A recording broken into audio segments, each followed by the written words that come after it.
Bitter criticism. Saturday. Let's see what.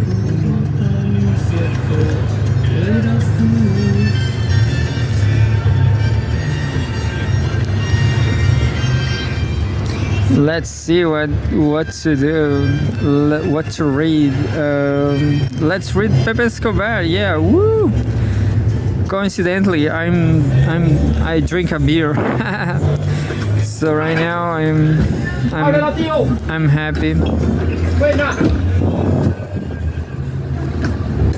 I'm happy. Let's see what's going on with Pepe Escobar.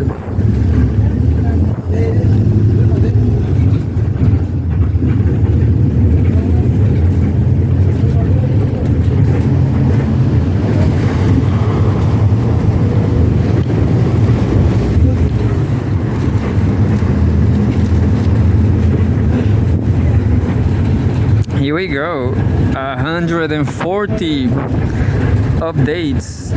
I'm just going to read the last ones. Hell is fast expanding. What?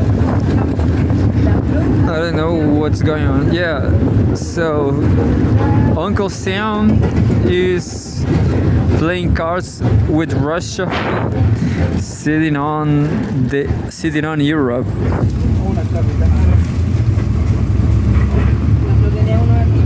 Interesting, yeah. So bad time to go to, and Pepe Escobar is publishing in Portuguese too.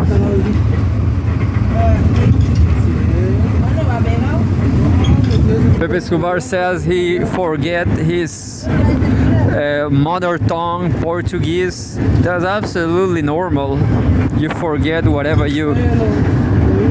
language you stop using. Right here, there's an article, Pepe Escobar article on strategic culture that says Putin peels off the masks of the ceasefire kabuki strategic culture.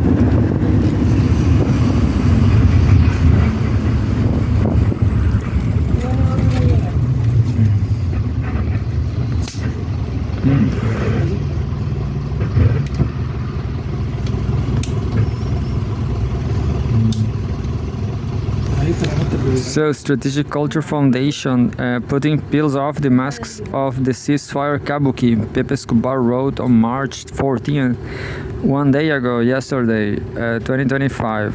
Putin will never sacrifice Russia's quote-unquote indivisibility of security. Demands posed to Washington in December 2021. Indivisibility of security. So, Russia is harder than Brazil. Brazil is something like that, you know? Brazil is a huge territory, a huge... I don't remember now. Oh, I forgot. I always forgot this word. It has to do with territory. Anyway, I forgot. But Brazil, definitely a federal government in Brazil, but Brazil is harder because is significantly more undeveloped than Russia, military more undeveloped. But here we go. Putin will never sacrifice Russia's indivisibility of security, end quote. Demands posed to Washington in December 2021 and met with a no response. What? And met with a no response. That happens a lot. I guess I do that by myself. No response. Whatever, you know. Whatever. The most important thing is material. The quote-unquote ceasefire announced with trademark bombast by Team Trump 2.0 should be seen as a tawdry kabuki inside the Ashiv Matryoshka. Pepe says that in Pepe Cafe. As we peel off the successive masks, the last one standing inside the matryoshka is a woke transvestite teeny dancer, a Minsk tree in drag. A Minsk tree in drag. What? Why Minsk? Minsk is Belarus. Now, cut to a quote-unquote ceasefire redux. President Putin is in uniform only for the second time since the start of the SMO. That's serious, visiting the front line in Kursk. Finally, to the actual peel-off operation. Putin's press conference after his meeting with Lukashenko in Moscow. That was the opposite side. Ceasefire, of course, we support it. And then methodically, diplomatically, the Russian president pulled a Caravaggio and went all out, chiaroscuro on every geopolitical and military detail of the American gambit. Consummate artful deconstruction. End result. The ball is now back in Donald Trump's court. Incidentally, the leader of the revamping in progress empire of chaos, who does not, italics mine, have the cards.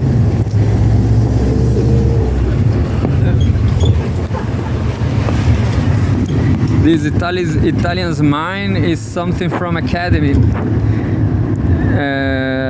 Mine, I mean, italics mine, but it's fine. The art of diplomatic nuance.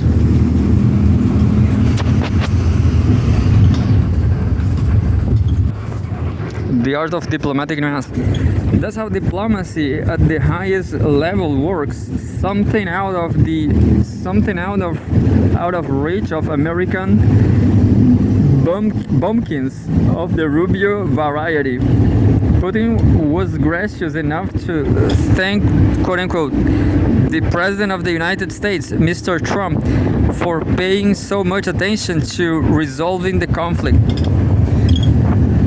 After all, the Americans also seem to be involved in, quote, achieving a noble mission, a mission to stop hostilities and the loss of human lives. End quote. Then he went for the kill. End quote. The ceasefire should lead to a long-term peace and eliminate the initial causes of this crisis. End quote. As in all Russian key imperatives, widely known since at least June 2024, will have to be satisfied. After all, it's Russia that's winning the war in the battlefield, not the US, the already fragmented NATO, and much less Ukraine. Putin was adamant on the ceasefire, quote unquote. We are for it. I heard, I listened some analysts saying that Europe is done. Europe has no money to military to. So this is a good news, for the world. Stopping the war, lacking of money, that's fabulous. For Ukrainian people, the remaining Ukrainian. But there are nuances. Once again, it's called diplomacy, starting with verification, arguably the cruise of Putin reasoning.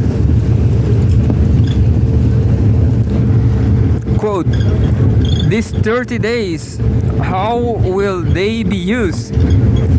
To continue forced mobilization in Ukraine, to receive more arms supplies, to train newly mobilized units, or will none of this happen?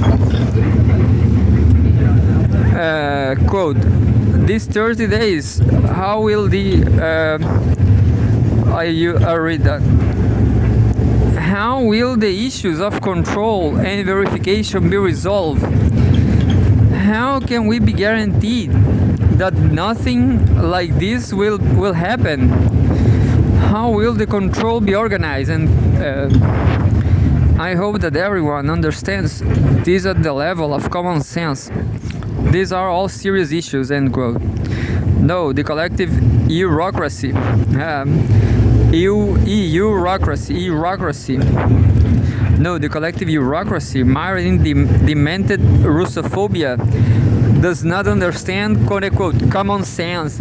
Unfortunately, I have Italian citizenship. I'm so ashamed about Italy. Once again, Putin deferred diplomatically to the quote need to work with our American partners. Maybe I will speak to President Trump, end quote. So there will be another phone call soon. Trump, for his part, perennially floating on the clouds of bombast, already apply leverage on the negotiations even before Putin's detailed answer to the ceasefire kabuki. He ramped up sanctions on Russia's oil, gas, and banking, allowing the waiver on Russian oil sales to expire this week. That means in practice that the Euro vassals and other assorted allies cannot buy Russian oil anymore without evading US sanctions. Even before that, elements from Kiev criminal gang were begging for more sanctions on Russia as part of a quote-unquote peace plan. Trump obviously agreed by bypassing basic diplomacy once again. Only those with an IQ of less than 0 can possibly believe that Moscow will support a ceasefire peace process, where it is sanctioned for attempting to end a war that is actually winning in the battlefield, from Donbass to Kursk.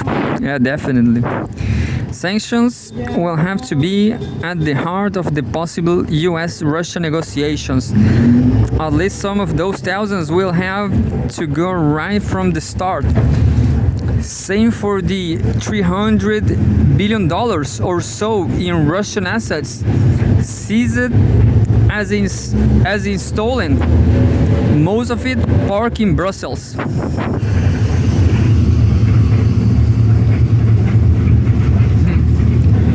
There's another chapter and the subtitle.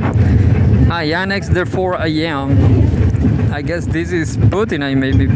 Putin's Caravaggio ceasefire painting reveals that he has absolutely no interest in antagonizing the notoriously volcanic Trump, or to put in peril the possibility of a US-Russia detente in the making.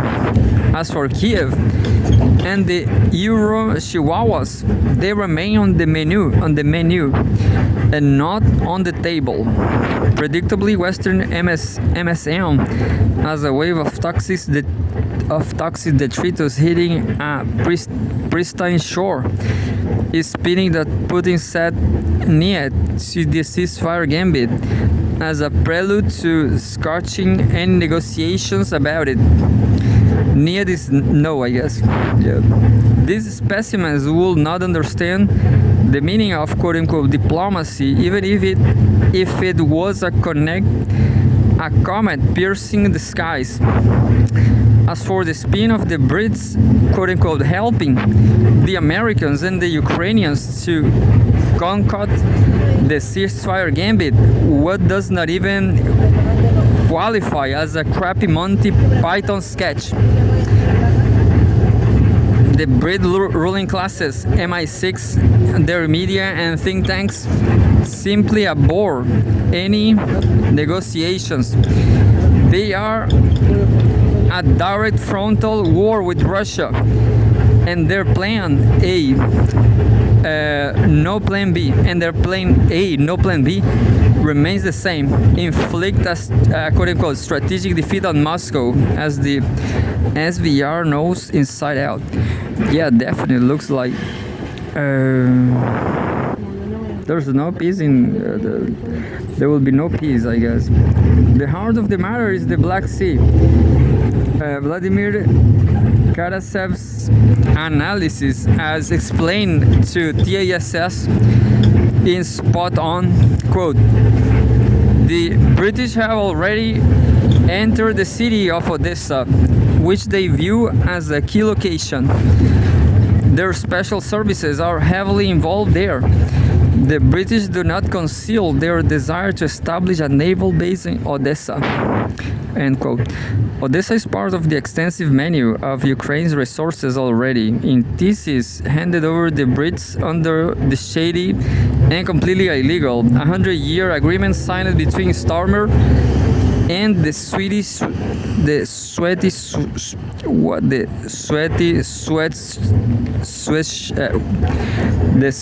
sweatshirt in Kiev, which is Zelensky. According to the dodgy deal, and it's made in the shade footnotes. Zelensky already gave away the Brits all sorts of control over minerals, nuclear power plants, underground gas storage facilities, key ports including Odessa, and hydroelectric power plants. So more than the US, isn't it? Ukrainian loves UK. On the ongoing minerals rare earth saga in 404, or what will be left of it, the Ukraine 404. The Brits are in vicious direct competition with the Americans. The CIA is obviously in the know. This whole thing will turn very ugly in no time. A serious discussion running across informed circles in Moscow is that Putin, by all means, will never sacrifice Russia's quote-unquote indivisibility of security. Demands posed to Washington in December 2021 and met with a no response. NATO, of course, will never agree to it. The final decision will have to come from POTUS. What? I don't know what. And that brings us to the ultimately pathetic role of NATO, graphically illustrated by POTUS in the Oval Office, gratefully expanding on his drive to annex both Canada and Greenland, both part of NATO. Right in front of the sorry Dutch pasty tutti frutti old Rutte, NATO's Secretary General. This guy, I don't remember the name, Rutte, I guess, Rutte. That amorphous slab of slaves Dutch Gouda cheese not only did not emit a peep about the annexations, he was gleaming like a baby in front of Trump. Definitely NATO is done. That was NATO's striped bear. His master's voice rules the way he wants it, and whatever he decides, even the security and territorial integrity of member states may be in peril. So go back to playing in your sandbox, your sandbox. Onwards to the next Putin-Trump phone call, and that's it. The views of individual contributors do not necessarily represent those of Strategic Culture Foundation. Pepe Escobar is just too ironic, maybe. Nah, just kidding.